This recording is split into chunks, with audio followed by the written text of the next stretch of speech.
after certain media reports about Indians being hired for work as army assistant in Russia, which is fighting a war in Ukraine, and many of them being deployed at the front line. Now, Minister of External Affairs has come out with a clarification while it has urged Indian nationals to exercise caution on any such fraudulent or recruitment opportunity. They have also said that they are aware that a few Indian nationals have signed up for support jobs with the Russian army.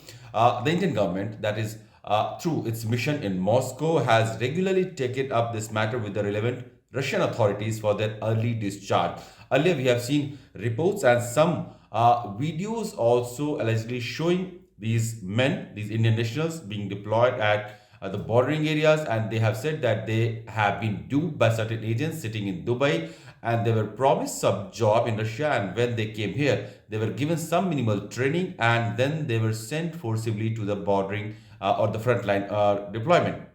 And this is where they have asked for relevant authorities or Indian missions to help them to get relieved and evacuated from those hardships. Now, the issue is that there are reports that about 100 Indians may have been hired by various agencies, and they could be deployed in Russian army as in various roles, and they could be deployed at the front line, at the borderline as well.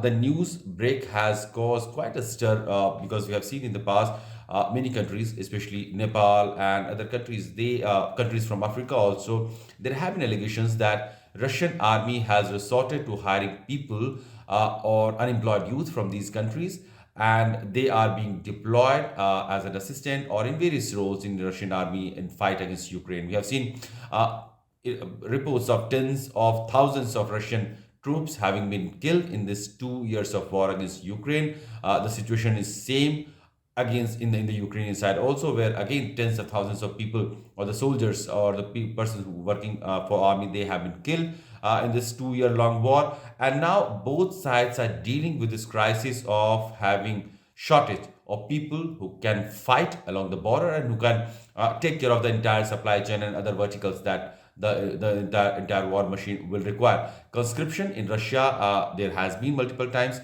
In Ukraine also, many youths have been conscripted, but still they are needing a lot more people because probably they never expected that the war will drag on for so long, and it doesn't seem to be ending any soon as well.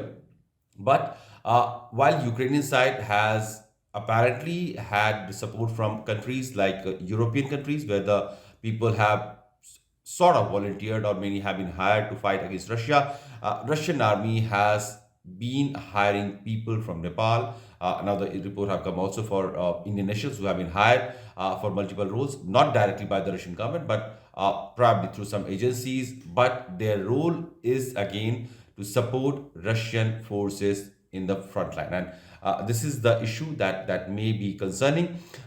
Also, we have seen such reports in the past where these reports have come to the fore. How these Indian nationals, whether willingly or unwillingly, they are being sent to Russia. A lot of Indian students have been going on Russia. There's a huge bilateral ties, huge people to people connect. So India Russia ties, they have been quite friendly, but people working in Russia is a different thing, and people working in Russia for the Russian forces who are fighting against Ukraine for almost 2 years, and then getting hit, getting injured, or probably getting deadly wounded also. That may cause some concern, and this is where the Indian Ministry of External Affairs has warned Indian nations that they should exercise utmost caution when applying for jobs, or what kind of job or what kind of ancillary jobs they are being offered with the Russian troops or Russian soldiers, and what kind of deployment they will be expected of. And while the ministry is aware of the situation right now, many of them who are currently apparently at the front line, the issue is being raised with the Russian authorities, and they are expecting that these people may be discharged soon.